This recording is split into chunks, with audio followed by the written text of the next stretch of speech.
Hey, Caleb, you wanted to see me? Ah, Spencer, my good fellow. I've been expecting you. Yeah, so did you want something or Want? Goodness, no. Require. require? Yes. I require your services for the briefest of moments. Okay. Surely you can see the predicament I'm in. Well, actually, no, I can't. I lost my glasses at the pub last night. A pub, you say? Surely you can't be serious. As serious as a fought during a recto, 'cause I am. And stop calling me Shirley. Rightio. Anyway, if your spectacles were affixed upon your face, you'd see that I, the host of the most prodigious writing and books podcast in the business, has been immobilized by a rather substantial stack of fallen folios. What? My to-read pile finally fell on me while I was taking a nap. But you're on a podcast table. I hardly see how that matters. And you're naked. I hardly see how that matters. Dude, your hairy ass is touching my drink coaster. I hardly see how that matters. It matters to me. Can you just unbury me? No way. Your reckless reading got you into this mess. Blockhead! Wait! Don't go! There's a copy of War and Peace wedged in my taint.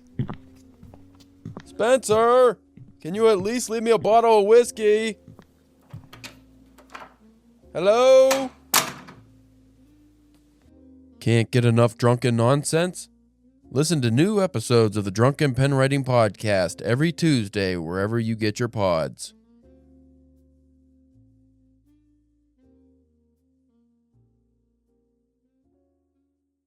Hooray. Hooray? Hooray. Hooray. Hara.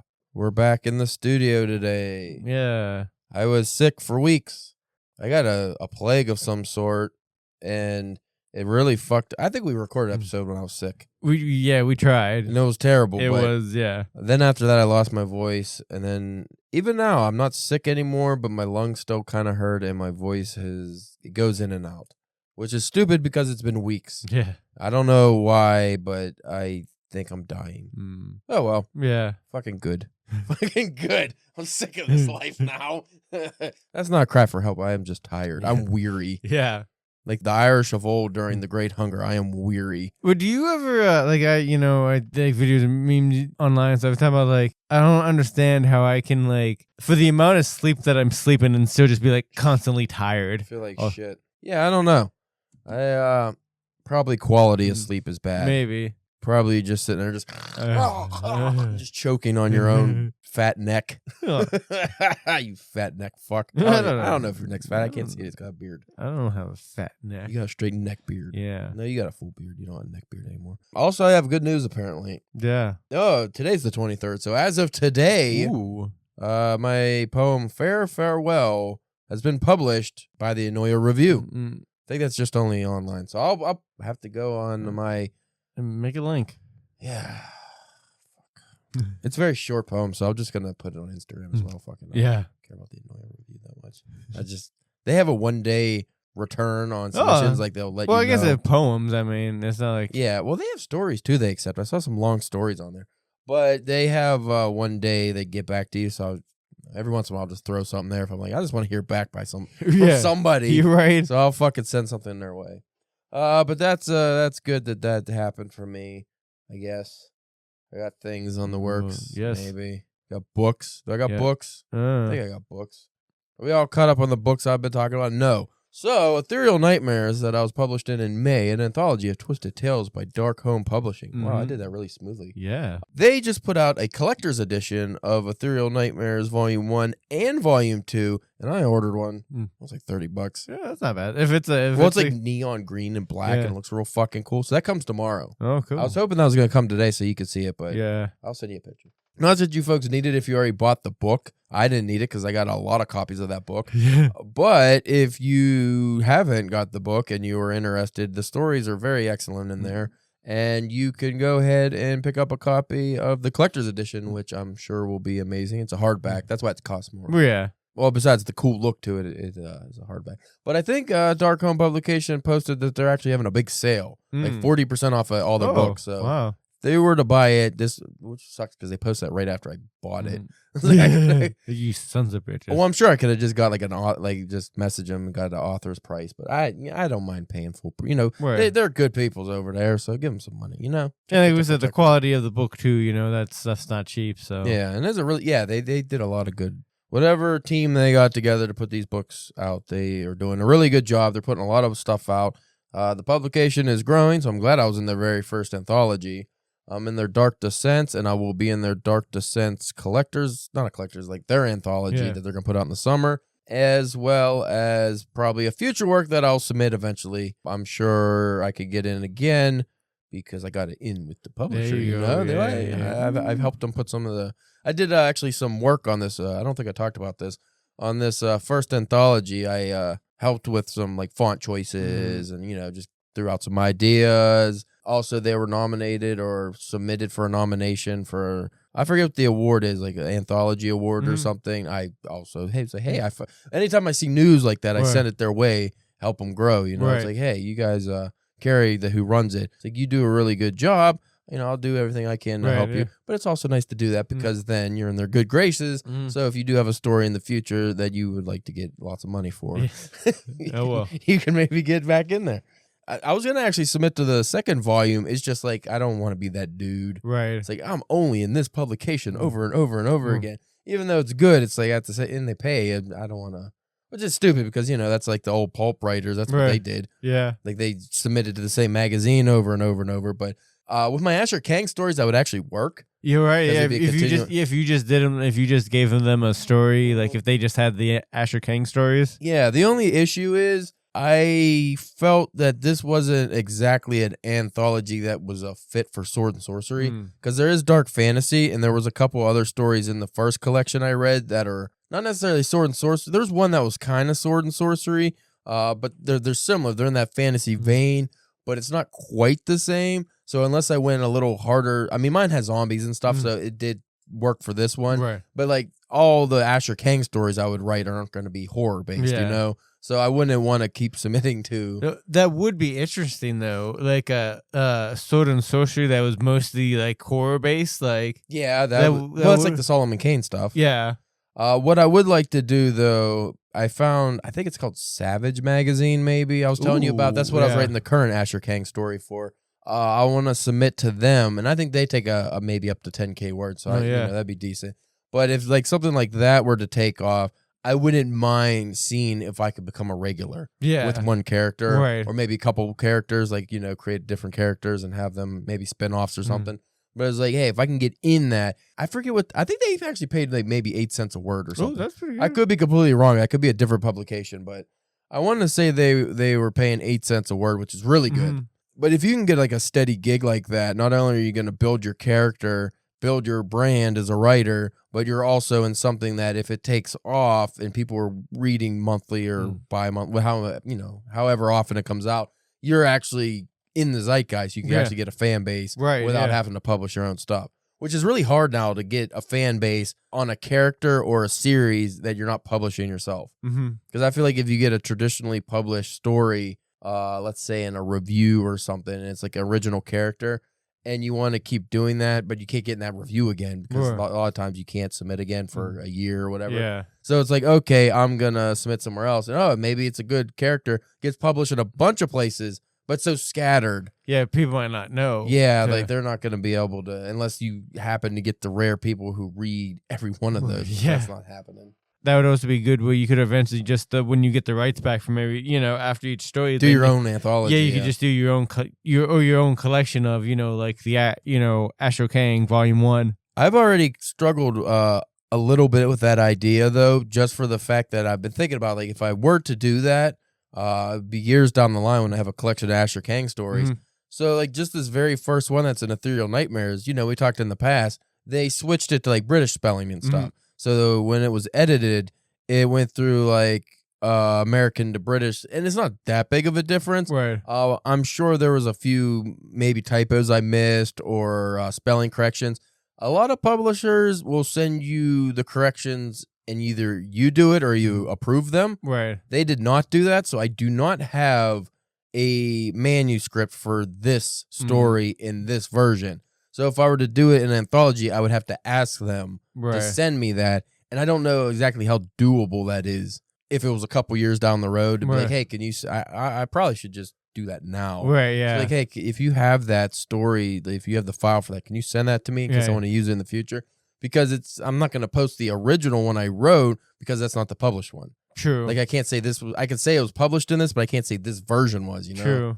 So that would be a little different. Well, you But- could always just go with the original version of the or whatever. I mean, you could. It's just like that's I want the one that people were reading. True. That where the problem lies is so if I got a bunch of Asher Kang stories all over the place, and I want to do my own anthology, I got to track down those versions if they don't send me, the proof and the corrected scripts or whatever. I would hope that most publishers would just send me the, and I don't know what Dark Homes, what they're doing now. Mm-hmm. Because this was their first anthology, so I'm sure over They're time, learning. they might just go ahead and have the writers, approve the corrections and stuff. But there are also a lot of publishers who just have their editing team, and once they buy it off of you, it's theirs. They don't want your opinion. Right. Like they're not. It's in the contract. They're not going to make major changes. They can't, but they can make spelling changes and even maybe some sentence changes here and there. I always feel a little icky about that. Yeah. It's like you paid me, so it is technically yours, and if you want to do what you want with it, I get it. But at the same time, like if there's a word choice I picked specifically for for a purposeful reason, Yeah. and even if it doesn't necessarily fit, which I seen somebody arguing online about this, making fun of people who use the thesaurus or something like that, and somebody in the comments was like, "Well, sometimes we purposely don't pick like the best word, that the perfect meaning word. Like maybe we use a word, and I think I did this in my story I'm writing now, actually. You don't use a word that is the exact meaning of that word. Like you don't use it for that. You use it because of the sound and maybe like the implication of it, or it just depends, for the story.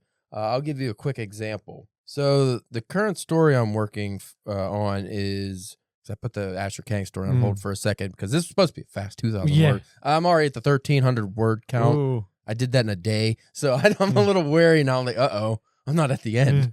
2,000 words is gonna be. Are you close? Like, is it in sight? Yeah, but I'm gonna have to rush it. I don't know. The problem is I'm writing an Appalachian Gothic. So that's more ambiance, more atmosphere. It's you have to have a lot of words. Yeah, to set, just for like you said, atmosphere. Yeah. So I open this, and by the way, the whole story is not written like this. So I have a character called the Tinker, which I think I found out is racist in the UK, which is not good because I'm submitting this to a UK publisher. Apparently, it's like similar to a gypsy, which is also considered a slur. I don't know if racist is the right word, but a slur. Yeah. But I was basing off of the Tinker from Cormac McCarthy's Outer Dark. It was a character who went through the Appalachian Mountains. He had a cart and he sells shit to random people. So it's like it's like that kind of character. It's a Tinker. So the scene, it opens with the Tinker, but then it goes to different people and it's normal. So the scene, it might seem a little purple. It's just for this character. Yeah. So I opened up, down the dark, lonely road riddled with dirt and rock. The Tinker song played alongside a madcap cavalcade rooted to the mighty Appalachian. Now, cavalcade is the actual meaning is more of a parade kind of thing, like trees aren't moving. Right. So if I got a madcap cavalcade of trees, that kind of doesn't make sense. But then I follow it up with line after line of skeleton trees danced in the mountain wind to his music, fixed to the earth but swaying beneath the moonlight as they appeared to march in the opposite direction of the man's silent shadow. So, and then I continue, but what I'm going for is him pushing along this road at kind of a fast pace makes the trees going the other way look like they're moving. It's like when you're driving really fast, it looks like Yeah, so that would be the cavalcade. But if you just use that word as meaning, let me look it up just to make sure I got the exact definition. And I apologize for anyone who wants to listen to the review only, because this is a long intro. Right. We missed last week because I was still sick. We tried to record, just didn't work. Cavalcade is a formal procession of people walking on horseback or riding in vehicles. So the actual definition used doesn't quite make sense the way I used it, but I like the way it sounds. Yeah. And I just wanted more of the image of like a line of something. So in that regard, I think it works. I could see somebody maybe dismissing that and going, no, like an editor being like, that's not the right word. It's like one of those things. Like if you're reading it too fast, you're not comprehending what you're trying to do. But the main point is, if an editor wanted to take that out and didn't tell me, I'd be mad. Yeah, like if they just like, oh, that's not the right word. Let's just make it a line of trees or whatever. Maybe they found a better word, but it's not the exact thought I wanted to put in someone's head. Yeah, I feel like even like if it's like they get final say on the changes or whatever, I still feel like they should let you know, like, this is a change that we made. Your work, you should have an opinion. Yeah, like, we're not gonna change it back, but like, just so you know, this is a change that... Yeah, and I also have something I was gonna read on here too, because I wanted your opinion, but I think it's gonna be best to do off air. Okay. It's also in this story. It's not offensive at all, but this actually brings up maybe a topic for next week. All right. About accidentally offending a publisher or editor by using the proper language. Okay. In the most direct language. For those who confuse, like I said, if I remember, we will cover this next week when I don't know, when I'm better able to describe it. But we are covering today. Okay. Sorry for the 15-minute cold open. So, Violent Advents, a Christmas horror anthology. Yes. This is put out by L. Stevenson. He edited this collection. He did a lot of hard work for this. I have read it. Spencer has read most of the stories. Yeah. And I am in this as well. Yes. So, I figured instead of me just writing a Goodreads review straight up, I would, because Stevenson was kind enough to send us ARC copies. Yes. Which differs slightly from the final version. This collection... full disclosure, is missing one story and has a replacement that's just like a hold. Yeah. Like it's just what's the word I'm looking for? Placeholder? A placeholder. That was close. Yeah. It's a placeholder story that's not, as far as I know, actually going to be in the final collection. So there is one story I technically did not read in this because it's not in this version. But I didn't want to just do a review on Goodreads or something since I'm in it. I always feel like I did one for Ethereal Nightmares, and I probably will review this because there are stories I really, really liked.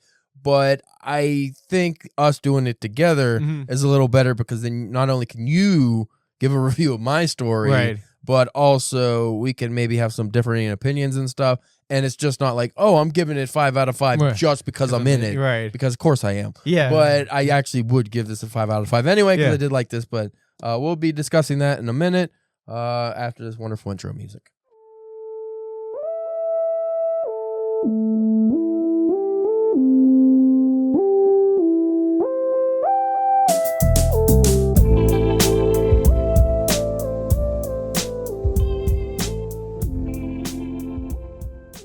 You are listening to the Drunken Pen Writing Podcast. I'm your host, Caleb James. With me today, Spencer, the Green Bay Gangster Grinch Church. Oh, okay. Changed it up. I was going to have a verb and you doing something to the Grinch, but you know what? We're going towards Christmas. We'll keep it a little lighter, nicer. I don't know. You are a gangster Grinch. Yeah. You're like the Grinch, but again. Yeah, see? Fuck them Whoville's. Yeah. If I ever watched the movie, I would give you some names, I would say somebody. Cindy Lou Who. That's one, isn't it? That's the only one anybody knows. Oh, fuck your butt, Cindy Lou Who. I don't like you. Is she a kid? She's probably a kid. I shouldn't say that. She's adult now. Well, yeah, she's an adult. Taylor Momsen? Why do I know that? Because she's hot. That's why. She's a leader of a band. Oh, singer of a band. I forget the name. The Pretty Reckless. Why do I know these? Wow, okay. Why am I knowing these things? I don't want to see your search history. Oh my goodness. Oh my goodness gracious. I don't know if she played Cindy Lou Who. I'm assuming that's the kid character. Yeah. Anyway, what are we doing? We are covering Violent Advents, a Christmas horror anthology edited by L. Stevenson today. Yeah, buddy. I would just like to say Ivan Lopez did the cover art for this, and it's cool. It fits. Yeah. And I don't know if he did the back cover art, but it's a bloody candy cane. Yeah, it's like a hook bloody candy cane. Well, it's a candy cane, but it's the bottom's a point that's dripping blood. Yes. And you got the lines, because it's a red and white candy cane, but the red lines go into the blood. They go into the blood. Oh, and there's blood at the top too. Run into the blood. Around the nub pod. Yeah, the nub's bloody. Where was that at?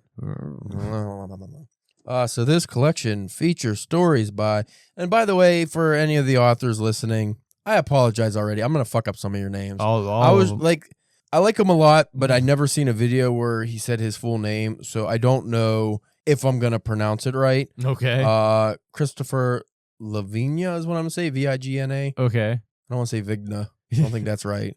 But Chris is a cool guy. I've read some of his work in the past. So just saying, for any of you folks out there, if I butcher your last name, your surname, your author name, I don't know, because some of these are pen names, I apologize. Right. If you listen to this podcast before, you know I am notorious for fucking up the easiest of names. Or just words in general. Words in general are hard. They are difficult, and me being sick for 2 weeks is not a benefit to anyone. No.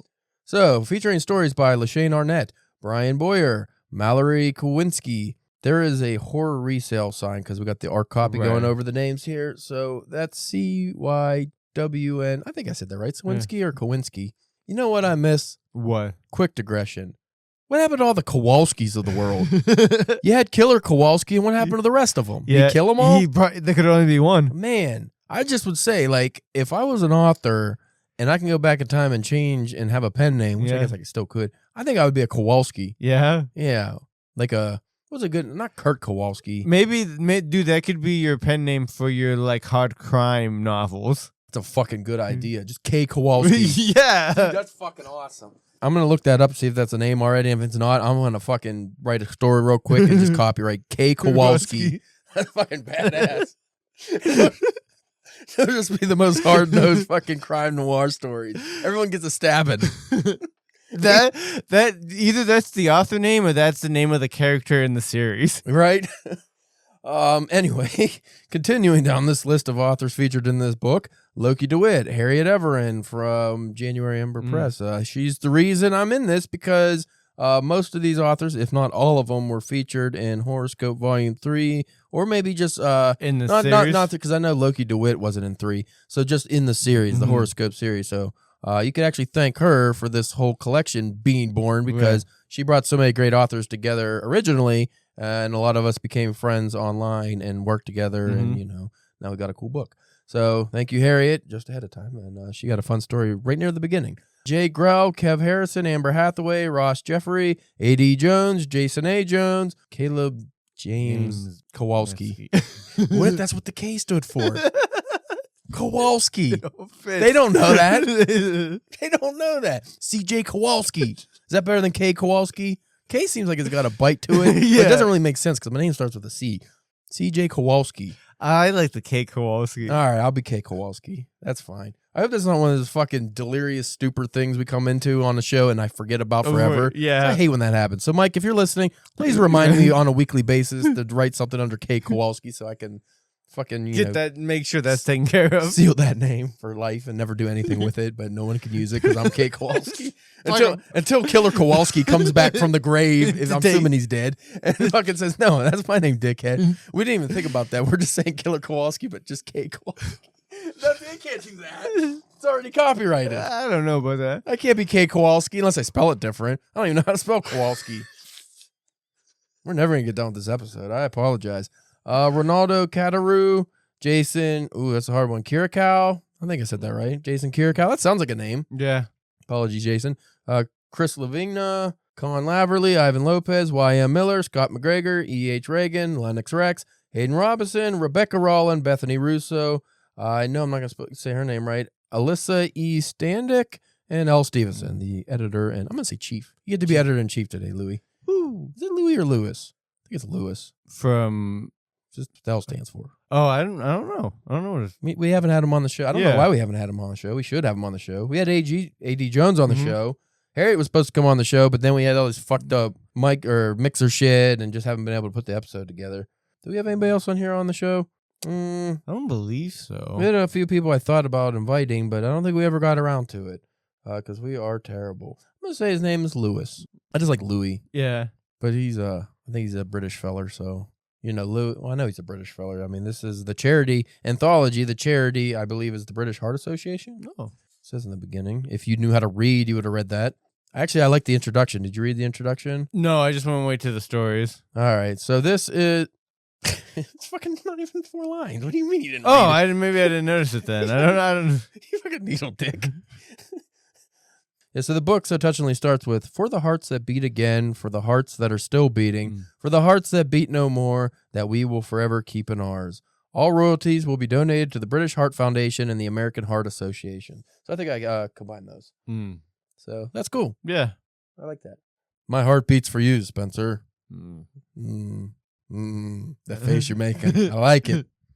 It doesn't say no. You didn't say no. You didn't turn down my advances. I think we just have the cameras. If we ever had the cameras, it just pans over. I'm just slowly bending over. Like, oh, what?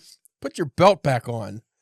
There's a lot of as that list of names can tell. There's a lot of stories in this collection. 27, I believe. So again, for full transparency, Loki DeWitt's story is the one that's not in this collection yet. Supposed to be in the final collection. He just wasn't in this one yet. So we got a Don Smith. Which I have a suspicion might just be Lewis. Yeah. I don't know. I don't know if he wrote the story. It's only like 6 pages. I asked him, I was like, do I have to read that particular story if it's not going to be in the final one? He said no, so I did not read it. Okay. A.D. Jones actually told me he read it, and he said it was good, but I just... time and stuff. Well, I had the time and just laziness. Again, for more transparency, because we're see-through today, yeah. I took a break from reading this fucking Icelandic epic that is dragging goddamn ass, and read this in like a day and a half. Yeah, you went through it pretty quick. And I also took a break from that fucking gigantic epic to read Child of God from Cormac McCarthy, and that only took me a day. Wow. So the problem was I want to get rid of the fucking Icelandic epic. Yeah. It's like 500 pages of Icelandic. It's called Independent People. Won the Nobel Prize for its author. I think his name is Halldór Laxness. Is it a newer book or 50s, I believe. Oh, okay. 1950s. Wow. But we have to start specifying because pretty soon, before we know it, it will be the 2050s. I mean, hopefully I'll be dead by then. But it's not even that long away. I should be alive, but I don't want it. Yeah. I don't want it. It's only like 26 years. I do not want that. But that goddamn book, it's not that it's not interesting. It's just about sheeps and sheeps having worms. And is it the Icelandic Moby Dick? No. Oh, okay. Not that good. Oh. That tells you something because you know how I feel about the Moby Dick. Right? Yeah. It's interesting, and I actually, oh my God, this pains me to say. So I had a dream last night, actually, because I was just reading. I started reading it again. I swear it takes me an hour to read 10 pages. Yeah. It's not challenging to read. I don't know what it is. I mean, it is like small font, big fucking paragraphs, but I have been struggling to get through it, and it's not that it's not interesting or anything, but I had a dream last night where, for some reason, the owner of my company I work for was in my old house, and I was in my old house, and he punched my dog. Oh. And I was like, what the fuck, man? Like, he's old and grizzled, so it wasn't like a hard punch, but I was like, what the fuck, dude? And then, like, he went on this tirade about, like, us being parasites because, or basically and he would never say this. He's a nice guy. Yeah. It's just a weird dream concocted from this fucking story about being independent in Iceland, about paying off your debts and not being owed to anyone or whatever, indebted to anybody. But I just had this weird dream where he was going on about if it wasn't for him, I wouldn't have the house or, I wouldn't have a job. I wouldn't be able to survive. But then this anarchist thought in my brain goes, you're the parasite. You're living off our work. Yeah. If I didn't work for you and nobody worked for you, you would be in my place and you would be struck. And then I woke up and I was like, what the fuck, dude? Why am I reading this thing? It's just because that's the feelings. It doesn't make sense. It has nothing to do with jobs. The guy's a fucking sheep farmer. I don't know. Anyway, this fucking collection doesn't have sheep in it at all, as far as I remember. None of the ones that I read. Was there a goat in this? I thought there was a goat. Maybe. What story would have had an evil goat? Was it L. Stevenson's story of a goat? There's like a goat head, I think. Goat head. Yeah. And as we talked about off air, I finally watched Thor: Love and Thunder last night, which has giant screaming goats. Oh yeah. So, also for those, because I'm sure there's going to be some listeners for this episode who have not listened to past episodes, don't know that I have an awful retention when it comes to these anthologies.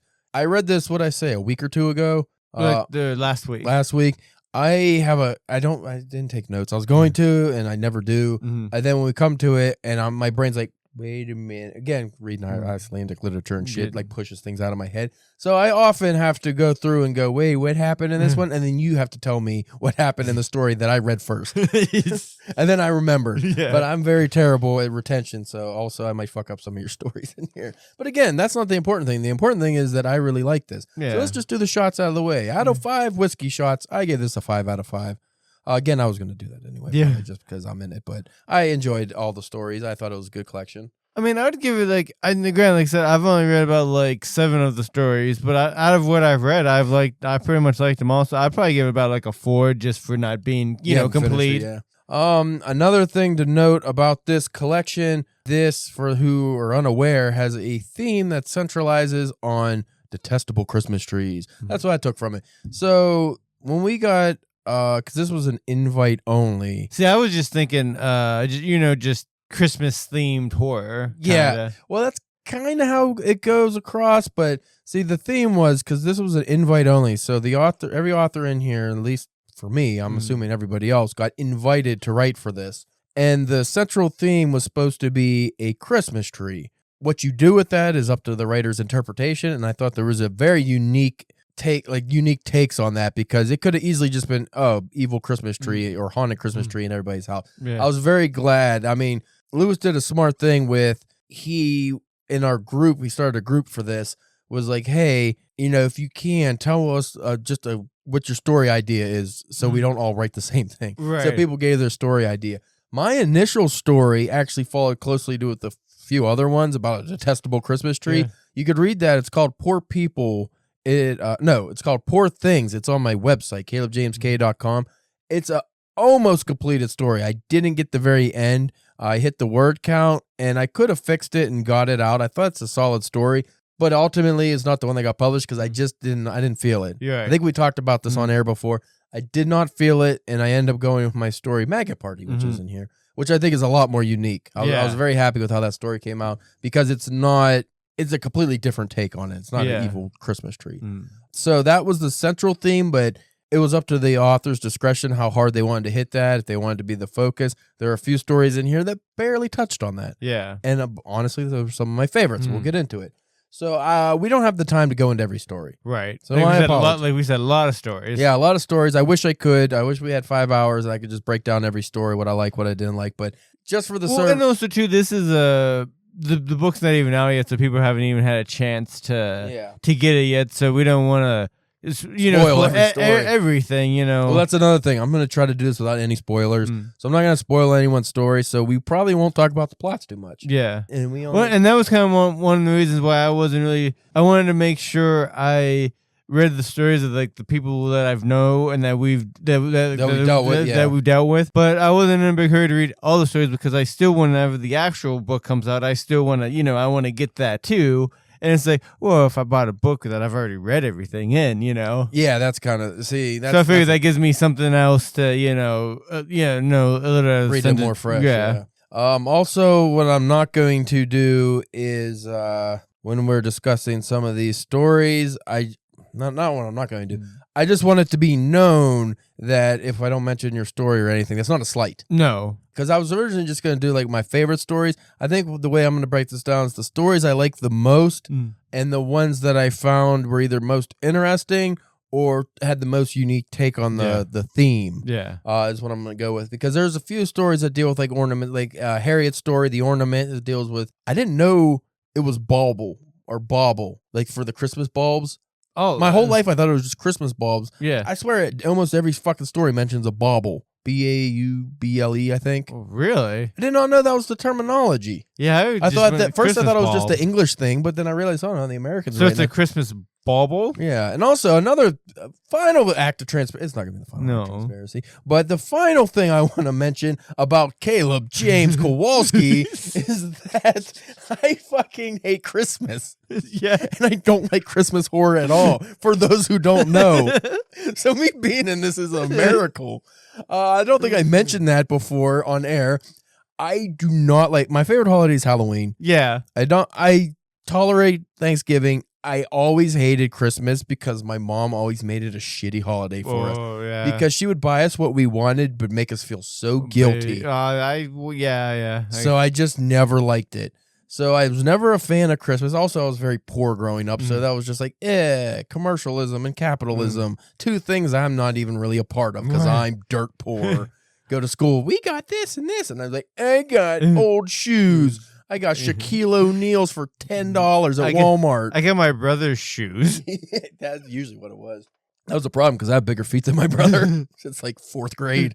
Yeah, I'm not a big fan of that. And I just never got into, like, I love the Terrifier movies. I haven't watched the last one yet because it's set in, like, Christmas time. I don't know what it is. I just never thought Christmas horror was very good. So that, like, when I'm saying this is like a 5 out of 5 read, that's saying something because these are all holiday-based stories, and I'm not a holiday guy. Like, I don't like Christmas shit, but I like the stories, and I found the takes were very unique, and I thought it was a lot of fun. Yeah, I would think with you not liking Christmas, you would enjoy Christmas horror because it's like normally, fucking, all that kind of stuff up. I don't know. Over the last few years, I've become more of a sentimental puss, though. Oh, yeah. So, last year, I read A Christmas Carol finally. Well, I think I read it before, when I was young, but I read A Christmas Carol, and I tried to get more in the mood, and I found I was a little more into... I watched some Christmas movies, and I was like, all right, I could kind of see it.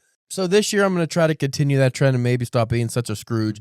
But, with the horror Christmas stuff, I don't know. I don't know what it is. It's just something about it. Like, it seems like a good, you got snow and you could do a lot of cool fucking things. As obviously, is a testament to the stories in here. But I just wasn't a huge Christmas fan. Nobody cares, though. So let's go on to the story, Spencer. Finally, after 30 minutes. 35 minutes bullshitting. Should I mention every story and then just stop on the ones that I feel? Or what do you think we should do with that? We could probably mention everyone because then at least if we don't talk about your story, so people know. know your name and the name of your story. Yeah, so that's a good idea. Because I can't give a synopsis for every story. Right. That's just not going to work. So the book opens up. This is also hard because, like I said, I don't know what the final order is. Also, I don't think I mentioned, if you get the Kindle version, each story is accompanied by art at the top. Okay, yeah. And there's a date of a date of the year. I don't know if that's in the Kindle version. Okay. The Kindle, I know the art. Like, each story has its own art. I wonder why it's in the Kindle. Is it because maybe that's not the final? I wonder why Kindle would get art. You'd think it'd almost be the other way, the print get art and the Kindle wouldn't get art. I don't know. Well, okay, so each story in the physical collection here starts with a date. So December 1st, December 2nd, and that's just at the top, and then your title name of the author. The Kindle version, instead of the date, it's a art.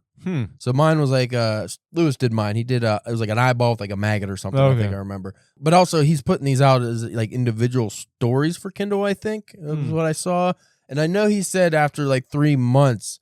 He's going to send us the digital stories to sell ourselves on our own thing. So that's cool. I can find my author site or my Amazon author thing. Because I've been trying to get the fucking Goodreads submitted. I submitted the stupid form 10 times because I'm in all these anthologies. And my name is connected to the anthologies. And it says claim author. And it will not let me. They just fucking won't accept it. They don't say anything. They just won't let me be Caleb James K. You know who they would accept? K. Kowalski. Yeah, they would. They'd be like, oh shit, Kowalski? Yeah, we better accept him. Fuck yeah, we're getting he's gonna fucking stab us if we don't. I'll only write cozy mysteries and romance titles under Kowalski. Kismet Kowalski, a romantic author. So, like I said, I don't know if this is the final order of these stories. So, as the collection we have, it opens up with A Book Beneath a Tree by Brian Boyer. See, this one had tentacle monsters and stuff, but again, I don't want to give away the synopsis. Yeah. So I'm just going to, like I said, I'll say the titles, and then, you know what, I'll say all the titles, and then we'll go back. Okay. Okay, that'll be a little better idea. Because then that way I don't have to just, single anybody out or anything.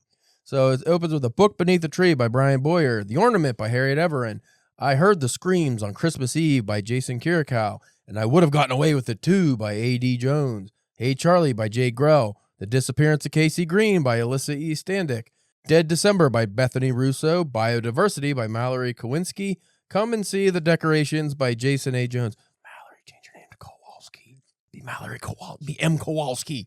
I'm telling you, it's a good name. We're children. Especially you. Come and See the Decorations by Jason A. Jones. Maggot Party by Caleb James K. The Old Man in the Snow by L. Stevenson. The Sleigh Ride with Skeletal Remains by Christopher Lavinia. Respect the Monkey by Con Lavery. A Mookie by Scott McGregor. I don't know if I said a Mookie or E-M-U-K-I. It's like a mythically monster-y. Oh, I didn't tell you to read that story, but that's a cool one too. Oh, okay. Cool premise. There's No Place Like Home for the Holidays by Amber Hathaway. Oh Christmas Tree by E.H. Reagan. Death is Only the Beginning by Y.M. Miller. What You Had by Kev Harrison. Isabel by Dawn Smith is the placeholder. Nan by Hayden Robinson. The British people say Nan or non. They say garage, so Nan. I'm going to say aluminium. Yeah. They have long A's, right? Seems like it. I think it would always be Nan, like Nana, not Nana. We wouldn't say Nana. Fucking idiot, Spencer saying Nana. Who's Nana? They See You by Ivan Lopez. I Killed Dougie by Lashane Arnett. Never Seen Snow by Ronaldo Catwaroo. I fuck this name up every time. Katwaroo. Cataroo. I'm going to say Cataroo because Catwaroo sounds stupid to me. If that's his name, I apologize. I'm not familiar with that fella. Kawarma If Abwith. It's Karma is a Bitch by Ross Jeffrey, but it's spelled phonetically as Kawarma. It's because the lady has no teeth. It's a toothless hooker story. Yeah. It's great. We'll get to it. O Tannenbaum by Lennon Express. Rex. I'll just say this now. That's my favorite story is the toothless hooker story. Why? Because I'm got problems, man. Right. I like toothless hookers, man. Sick in the head, man. O Tannenbaum by Lennox Rex. And finally, we end the collection with Oh Come Let Us Adore Him by Rebecca Rawlin. So going through this list, Spencer, we'll talk about the ones you read too first, and then I'll skip around. So I'm going to skip around here. We both read And I Would Have Gotten Away with It Too by A.D. Jones. Yeah. I thought that was a really fun story. Yeah, it was very, I read it really quick. Yeah, his writing style does have a good pick-me-up. It's like a fast-paced. If you read his Born of Bloodshed, his novella that was released in October, he loves to have some fast-paced action. And murder kids. Murder kids. I appreciate the murdering kids. There's a lot of that in this collection, by the way. I don't think it's a spoiler to say the story is about a serial killer on a Christmas tree farm. Yeah. This was one of my favorite stories in the collection. A lot of fun. And I love that he always murders people in gruesome, horrible ways. Right, yeah. Though this story actually had less murder than what I expected from him. It wasn't as much murder, but there were there was violent acts. Yeah, there was definitely mayhem. Then I read yours. Okay. Well, we might as well just get that out of the way. So you read Maggot Party by Caleb James K. Very shallow and pedantic. Did I do a write-up on that yet? I don't remember. You can check my website, but I don't know if I did a write-up on how the story came to be. But I will give a brief coming to be, and then you can give your take on it. So this story was originally, I just liked the name Maggot Party. Yeah. That was it. I had no story. I just thought Maggot. I was writing a story called Casket Dance because I thought it was a cool name. I guess I was in my metal band naming stage. Right. And I was like, Maggot Party sounds fucking awesome. What can I do with that? And this one has been in the works for a while. Yeah, I think it was last year I started this, and I just stopped because, I don't know. I think I actually had deadlines for stuff, and I started working on other things. But this was the perfect reason to get back to it. I wrote a quick outline of this story, so I had the whole story, how it was going to begin, middle, and end. My problem was, when I started writing it, I didn't really have a connection, like a connector for the story, like why it's happening, you know? Like I didn't have, that's the only thing I didn't have was like, why is this story even a story? So I had, what happens to the characters and everything, and what the characters go through and stuff, but I didn't have a reason to be, so I kind of just flittered off and did other things. And then when I got invited to be in this, like I said, I wrote that first story, didn't like it, and then I was like, you know what? I actually would like to go back to Maggot Party. Can I rework it? Because I had it half written. So like, can I rework it to include a Christmas tree? To fit the theme. Yeah. And then I ended up coming up with a whole shadow organization, dark web organization that kidnaps, not just women, but in this story it's women, but kidnaps people, pretty much tortures, kind of like a Saw style, for online entertainment that, brings in money. Yeah. And the Christmas tree in my story is their logo. They're the Yuletide Squad. Yeah. I also did a couple fun things with this story that I'm very happy with how they came out in the collection. I had a text message exchange. Yeah, that was cool. That Louis was able to make an actual text message in the book. Like, it's like, not art. Maybe, I don't know. It's like printed as text message with emojis. I've seen it in different, books and stuff before. I never knew how to write it, but I think it came out good. And then I also have a quick like chat display that's in it too, like a chat thing. So like a group, not a group chat, but like a message board kind of thing. Yeah. So I really have to thank Louis for giving me the reason to finish this story because I was worried that I liked the idea, but I didn't think it was going to go anywhere until I got the Christmas theme. Actually brought it together for me. So what did you think, Spencer? You said it was the worst thing you've ever read. Yeah. Why? No, it was it was pretty good. It's very creepy, and like you do a good job of like the tension, and not to give too much away, but with a thing that happens to the environment that they're in and how that, like the counting clock of that and stuff like that. And then you do you do a thing with the character's eye, and like, and I know I've told you this before, and I was like, I know I've had to say this to him before he wrote this story. Is he just doing this just to get a fucking, like, because I've always like, the eyes freak me out, like doing, like, that's why I don't wear contacts, is because I can't poke myself in the eye with the to put the contacts in. Seeing something happen to people's eyes in movies and shows always like freak me out, like that. It gave me go like, oh. I do want to say that, because you texted me when you finished the story. Your one complaint was like, you wish I would have had a little more word count to flesh it out, right? Like especially the ending. I wanted it to be a little longer. One of the things I actually had planned for the ending, with said eye, was going to involve a maggot that gets into the squished eyeball. Yeah. Sorry if you squished eyeball. Yeah. It's worse than squished. Yeah. I was really proud of the way I think I did the tension in this, because there's a couple things, I don't know if you caught deliberate with the writing style, where she starts to feel like the character starts to feel like a claustrophobic feel, and then all of a sudden the sentences get like two words real fast, and like I did that a couple times to simulate her panic, and I thought that came off pretty well. So I can't wait to see the reviews for that. Like people, when they start reviewing this collection, hopefully they talk about it. Yeah, hopefully it translates as well as I think it did. It was one of the stories I really enjoyed writing. I thought it was fun. I don't know if that says something demented about me. But let's move on. No more self-service. Old Man in the Snow by L. Stevenson. Yeah. I actually reached out to him just to tell him, because I told A.G. Jones I liked his story too.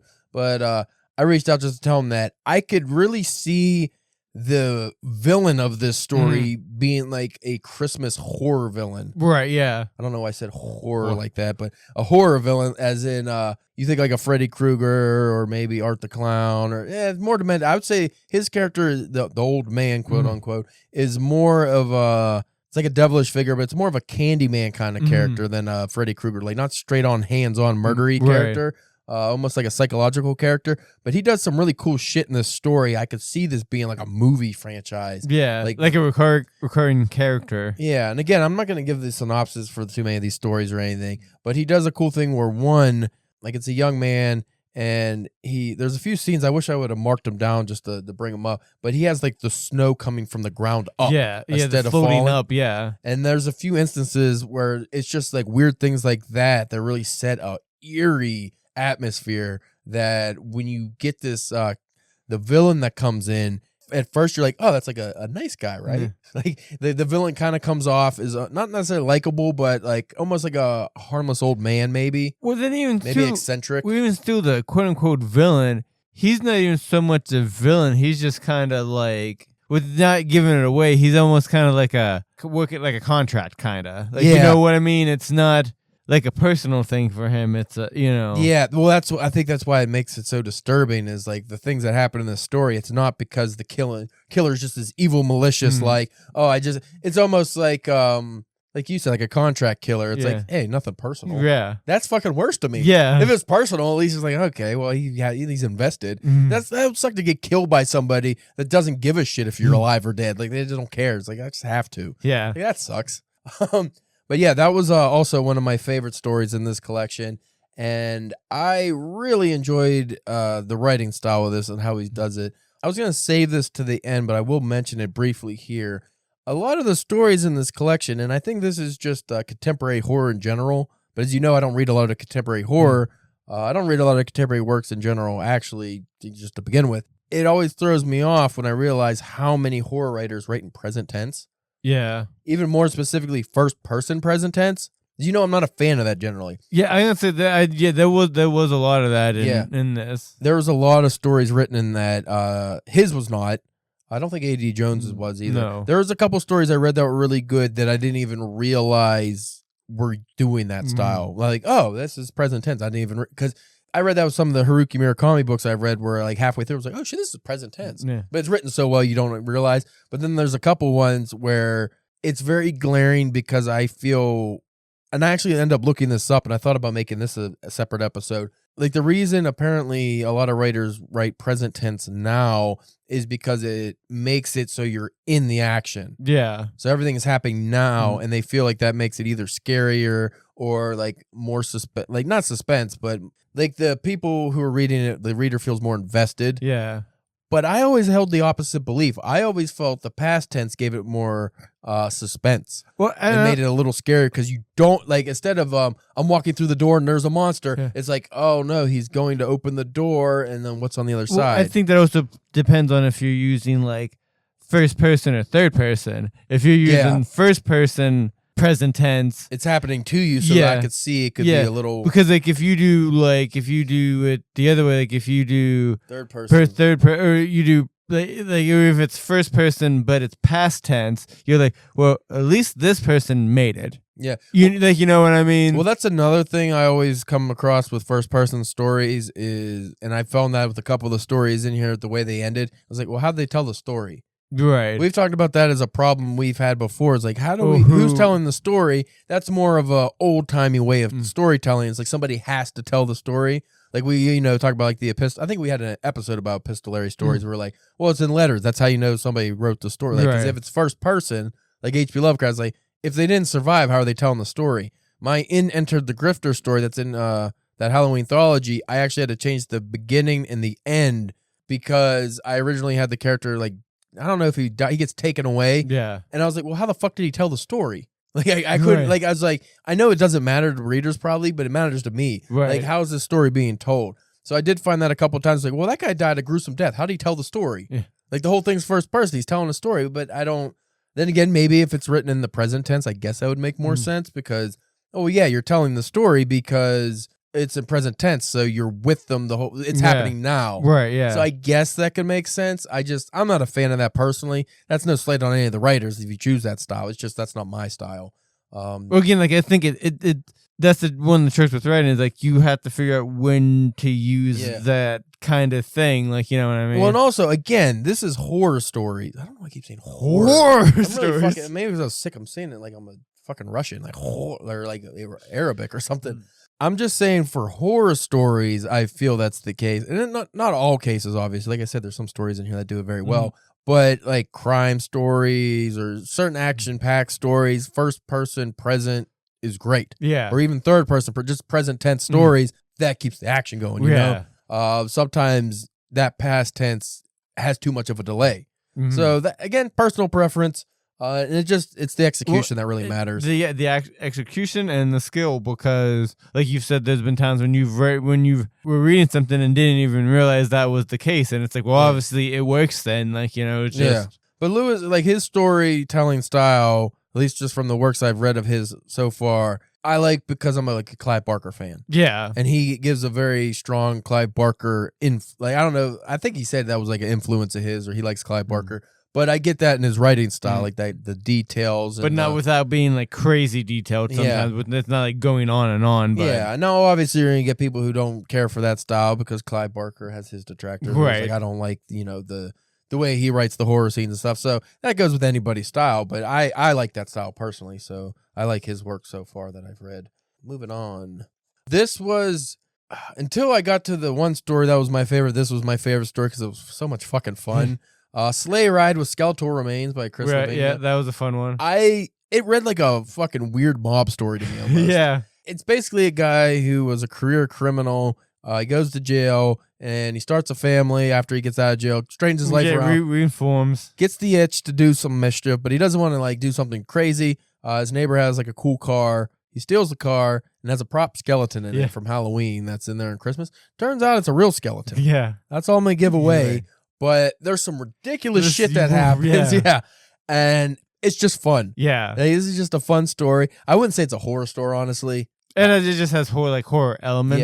Yeah. The end. The end I could say is horror, but it doesn't necessarily read supernatural. More like a Shaun of the Dead. Okay, like a fun horror. Okay, it could be horror and you can have scary moments or like gross moments or whatever, but that doesn't necessarily mean it's strictly horror. The broader spectrum of horror. And I bring that up because there's a story I want to mention later that I didn't feel was a horror story at all. Oh, okay. But it was like really but it was good. Yeah. That was one of my favorite stories. Respect the Monkey by Con Lavery. It was one that pissed me off a lot at the beginning. Oh, yeah? purposefully. Okay. Because it's about an old lady that you think is getting scammed by online. Okay. Like, oh, hey, it was like the Nigerian prince scam. Okay. But it's like a Romanian guy or something. Or I was like, hey, you gotta send me money, and because I inherited this, and then I'll give you money back or whatever, one of those deals. And you get really pissed off because like, oh, the lady's falling for it and stuff. But then it turns out it's like I don't know how to do it without giving it away. But it turns out it was actually legit. Okay. And this old lady gets money, but decides, which also pissed me off. She gets $1 million and she just sends it back. And I don't want the $1 million, but she gets this family heirloom ornament thing, and it's like a monkey. And it's evil. I'm just gonna say that's evil. It's evil. And there's some gross murder, and some. I will say, in the writers in this did not give a fuck. Yeah. About kids and old people. Yeah. Everyone got murdered bad in a lot of these stories. You didn't read them all. There's like some stories where I'm just like, Jesus, that's a child you just mutilated to fucking back. Like, good God. That was an elderly person you just obliterated with a fucking sledgehammer. Like, I was just like, good God. I love it. I love the mangling of the innocent, young and old. So if one of your stories features something like that, good job. Yeah. Good job on your murder. Good job on your moida. A Mookie by Scott McGregor. It was really interesting because it is a take on not the Krampus, but kind of like that.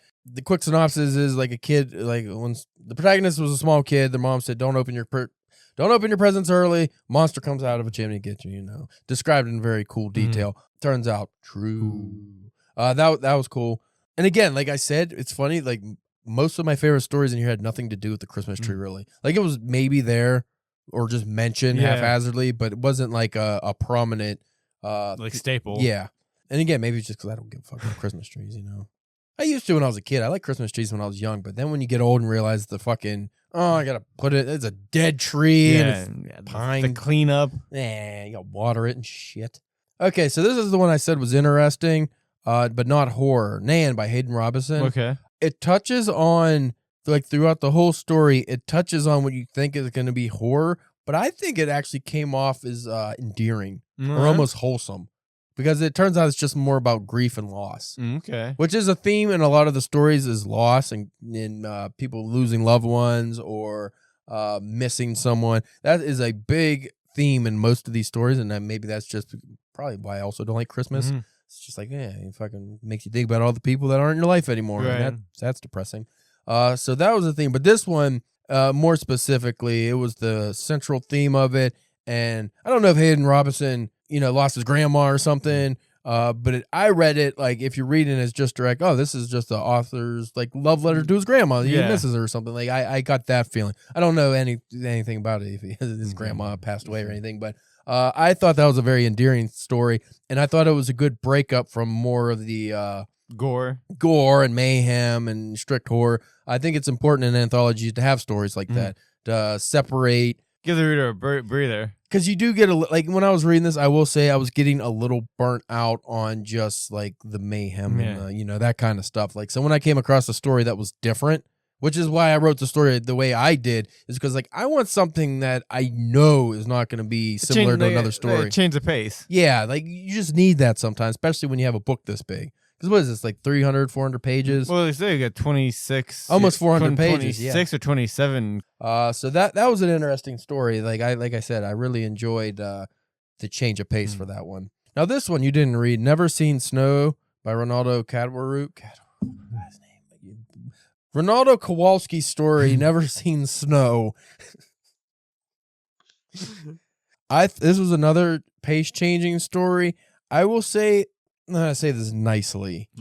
There's some unrealistic mayhem. I think the character, because it's like a character going kind of crazy, and I won't spoil what happens, but there's a scene where I think he rips his own ear off and throws it at some kids. Oh, wow. And that's not even the part that's fucked up. It's the fact that the rest of the family kind of ignores that he just ripped his own ear off. Oh. Like the character like rips his ear, like, oh, that was fine, and then just kind of acts like he didn't rip his ear off. That's the only thing I thought was a little weird in that story, but it was another one I liked because it was set in like Trinidad, I believe. Okay. So like you don't think of like tropic areas as Christmas, but like it's a family having like it was just a good like change. a Christmas vacation kind of thing. Yeah, well, like their families, they're just people in Trinidad celebrating Christmas or so, something like that. But I thought that was interesting, just like more of a different perspective. Yeah. Because a lot of the writers in here are just either from the UK or America, so you don't necessarily get different views. Like I would like to see like a Japanese writer's take on Christmas because it's very different. Like things like that are always interesting to me. So when you get to a hot climate and they have a Christmas story, you're like, ooh. And then Never Seen Snow, I really like how the story was ended because, in this area, it's hot weathered. They don't really get snow, so the character's never seen snow. And I don't want to give it away, but you do see a kind of snow at the end. That's cool. So I like that. The Karma is a Bitch by Ross Jeffrey was my favorite story. Yeah. I think I mentioned to you off air maybe, or maybe I said to A.D. Jones. I thought this was the best written story in the collection. Not necessarily one that deals with Christmas. Like I think there was a Christmas tree ornament or something in the car, air freshener. Air freshener, yeah. So not really like half-ass thrown in for the theme, basically. But this story is the only story in this collection I could see alongside other stories like Cemetery Dance. Yeah. Because like that last year's issue of Cemetery Dance, I read all the stories. I thought this was written and was just way better than the story. Okay. So that says anything. And that's a personal preference. But I just love the character development and the way the story unfolds because it's about a prostitute who was beaten to fucking back by a piece of shit John who like destroys her face basically. Yeah. And then like a year or two later, she had like a lot of reconstructive surgery and stuff. And she is with this guy again going to like an alleyway and he doesn't realize it's her. Yeah. There's some revenge. And the name of the story, Karma is a Bith, like I said, because she doesn't have teeth. Yeah. She does have teeth. They call her the Tooth Fairy, but she takes her dentures out. Yeah. This guy thinks, oh yeah, it's going to be hot. Because he had rings and shit when he beat her up. And actually, I think, didn't he beat her up with a hammer or something? That's how you got the teeth out. Yeah, so all her teeth got very fucking descriptive, terrible. So she got her teeth busted out and stuff. But that's why, because at the end she takes her teeth out, and then when she's there is some revenge, but when she's talking, she has like the fucking can't talk right. I really enjoyed the way the story was written and unfolded, and I love a good revenge tale. Yeah. So this was my personal favorite that I've read. I don't know if everyone would necessarily agree with it. Yeah. Like I said, it doesn't really fit the theme actually too much because it's not really Christmas. Yeah. Doesn't like you could just like I said, you could just read this in anything. Doesn't have to be a theme, but I really, really enjoyed that one. And then I think that was all the main. I thought there was one more after that. There was O Tenenbaum and O Come Let Us Adore, but out of the ones that you didn't read O Tenenbaum, I don't know. I think that was the ones we all read together. What did you? I thought you said you read 7 stories. You, Jones, Livingston. No, I must only read 5. Well, the ones you read, what was your favorite? Probably either that one or the skeleton one, just because of like how odd and without like not getting into it, but the shenanigans that happened with the. Now I will say, and this probably goes for all the stories that I didn't mention as favorites, because of the theme. I just kind of got burnt out on Christmas tree stuff, honestly. Yeah. So if I didn't like mention your story as a favorite, it was probably just because you followed the theme, and I was just like, by the time I got to it, I'm like, another fucking Christmas tree stuff. Because there was a few Christmas tree haunted eating. There was another one. Which one was it? Ivan Lopez story. That's not the one I'm talking about. But They See You. It had kind of like little goblin elf monsters that come out of trees. I thought was interesting. Like it was a fun premise. I like that. Which one was it? It wasn't No Christmas Tree. That was kind of brutal from what I remember. Oh, it's gonna drive me nuts. It was another one that was really well written, and the premise was really fucking gnarly. Though I did see the ending coming. Was it Biodiversity? Hold on, I actually have to read a couple. It was a story about a woman who her parents own a Christmas tree farm, and this year they're actually going to be together because normally they go to New York and they sell Christmas trees and all this shit. And she was watched. She's babysat for like a month or something every year since she was a kid by her piece of shit uncle. And then I'm not going to give it away, but obviously her uncle wasn't the best guy. Right. And there was some brutal chainsawing that happens. But the way the story was told, I really appreciated the storytelling. I just wish I fucking... Like I said, that was the only problem with the Christmas tree stories. They kind of bled together to me. So another thing is like I should have took notes because it would have been easier to mention them all. Jingle bells, Robin laid an egg. Oh, I fucking suck because there was another story that was also really unique where it had it was another grief story where it was some ladies got in a fight on a cliff, and one of their friends gets pushed off the cliff and dies. Oh. And then there's like a creepy ornament thing, or no, it's a gift, and it, like they open it and it's full of like seaweed and a ring that gets ripped off one of the girls as the chicks fall. It's pretty cool too, but the authors are listening. They're like fucking furious at me. Sons of you're just being an asshole if you just leave all this in. I'm gonna. You know what I will say? Just going through here on review, trying to figure out what story it was. I actually liked a lot more. I don't think I disliked any of the stories here. Did I? I don't think so. I don't think so, sir. Old sport. I've been meaning to bring old sport back. I keep fucking forgetting. Yeah. I'm pissed off because I keep wanting to call everybody old sport, and I just keep forgetting. It's like, how am I forgetting? Are you old enough for old sport? I think I'm getting there. I got some grays in the whiskers here. So the one with the they'd fallen off the cliff, that was What You Had by Kev Harrison. Okay. That was interesting. Also, as I was looking through these stories trying to find that one, I realized there was a lot of fucking really interesting ones I completely in retrospect just not ignored, but just didn't think about so much. Like the Hey Charlie by Jay Grell, I told you a moment ago off air, was about a cigar smoking monster tree. Yeah. It was like so fucking odd. I was just like, the premise is great. It's just like this fucking asshole tree, but then it's also very like, it turns out to be very sinister. I'm like, oh, that's fucking great. Like, I don't know how I overlooked that in the reflection here. The Disappearance of Casey Grain by Alyssa Stadnick. Alyssa S. was interesting too, because it's kind of a familiar trope of like making a wish and then the person, not a genie, but you know, you kind of get the feeling of a genie, turns the wish, you know, it always goes awry. Monkey paw style? Yeah. Basically, the character has a little sister who's very annoying. And there's a wish that ensues that makes this sister disappear. And then, oh, well, that wasn't the right move. Yeah. And then, you know, that unfolds in a very interesting way. So that was a unique story. We'll round out the list here. So the anthology opens up with A Book Beneath the Tree by Brian Boyer. Or Bower? He has a W in his name. Bower. What does that make you think? Boyer? Boyer. Let's say Boyer.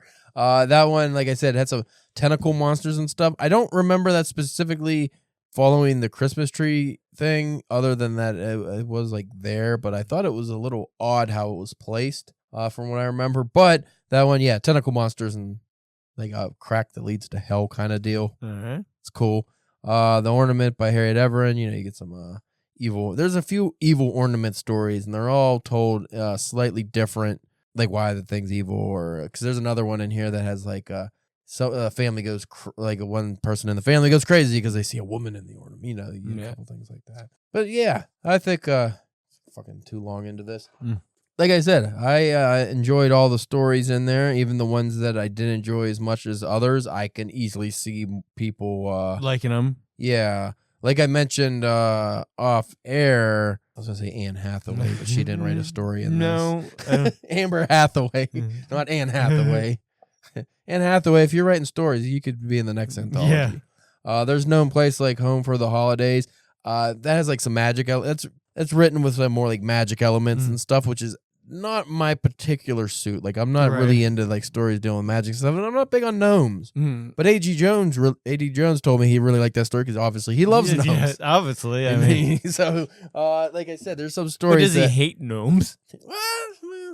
I don't know. I feel like he sides with the gnomes because he has gnomes murdering kids a lot. So listen to our Born of Bloodshed review for that if you want to know more about that. But so like there's some stories in there that might not be my particular taste with any anthology. They're not necessarily my particular taste, but I didn't find anything was like poorly written or you know, the story was just shit. So that you're not going to get that. There might be stories you don't like just because you don't like either the style of storytelling or just like, you know, the take on whatever the story or trope is or anything like that. You might not like my story because you might not like, I'm not going to give anything away, but like the Saw movies or anything dealing with some kind of torture or stuff like that. You might not like my story for that reason, but then other people will like it just because it's that.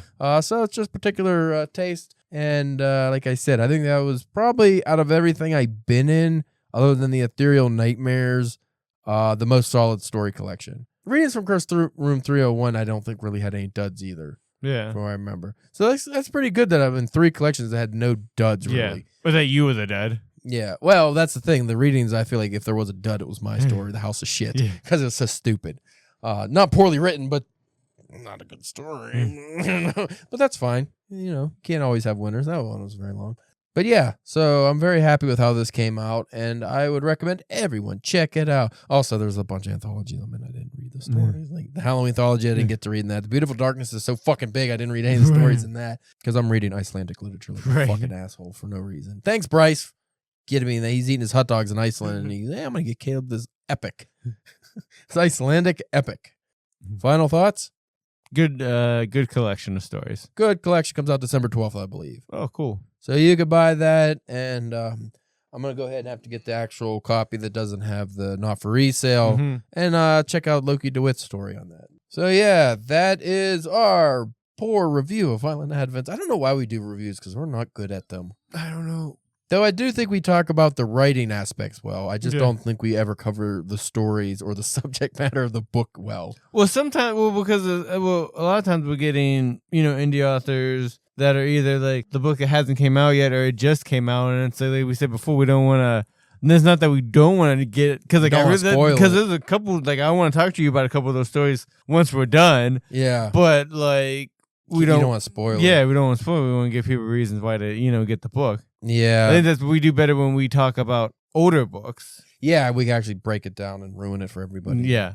Well, yeah, that's a problem with reviews, especially we've come across like with A.D. Jones stuff. It's like, how do you do, especially like a novella or something, how do you discuss it without giving away the story? Right. Like that's tough. Like, and then with short stories like these, it's even tougher because you don't have a lot of room. So sometimes the synopsis itself can ruin the story. Right. So I think we did a good job of not spoiling anything, but then also we didn't actually cover anything.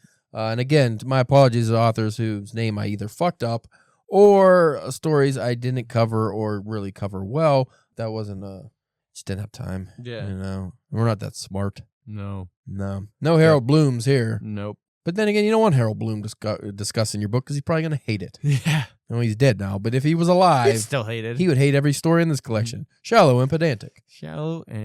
Nothing here touches on the themes of existentialism and what it means to be a person in a dwindling fireball of a world that sucks and nobody wants to have I don't know what I'm talking about. During Christmas time. Anyway, this is fucking, I don't want to edit this. I'm not going to edit this. Saturday. I'm just going to put it out as is. Terrible. So pick up that book when it comes out. I'm sure I'll post about it. And maybe I'll do a good reads review or something on the stories I enjoyed.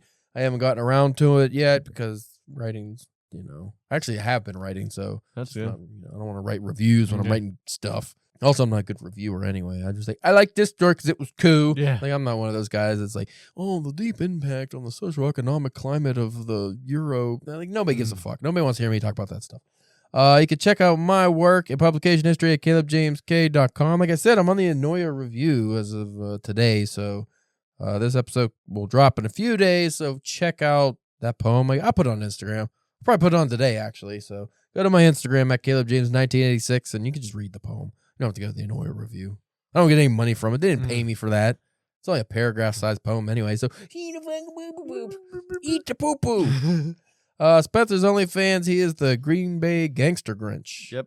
So he's, you sagging pants, or do gangsters not sag anymore? They have tight girl pants. I was thinking more like 50s trends. Yeah, I was going to say, are you gangster or gangsta?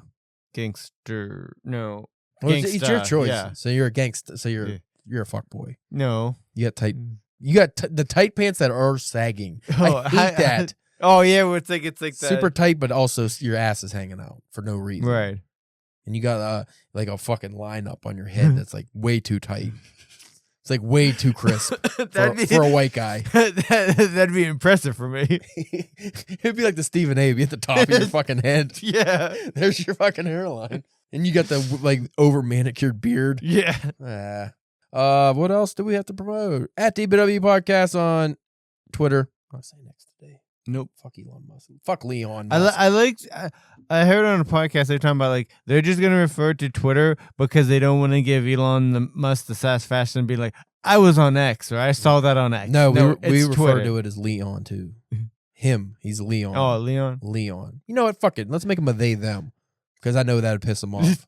Because I think he has like a transgender kid that he fucking hates or something. You're right. He's a piece of garbage. Fuck him.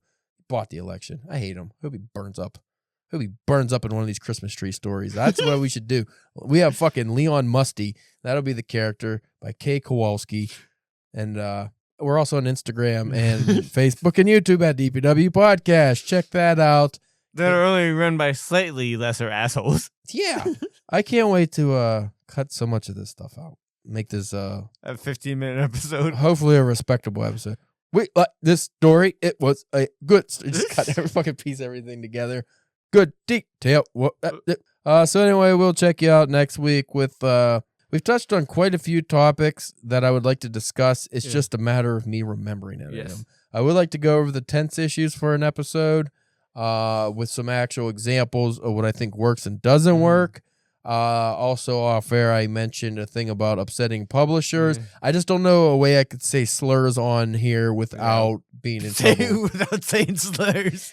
Say slurs without saying slurs, but also because they're actually not used in the slur format. So we'll check you out next week with an interesting topic, probably, unless the mixer blows up or something. So see you then. Listen to us. Give us money. It's lots of money. Hundreds of dollars. Yes. Thousands. Then we could buy a new mixer and have a better show. Probably not, but it'll sound better.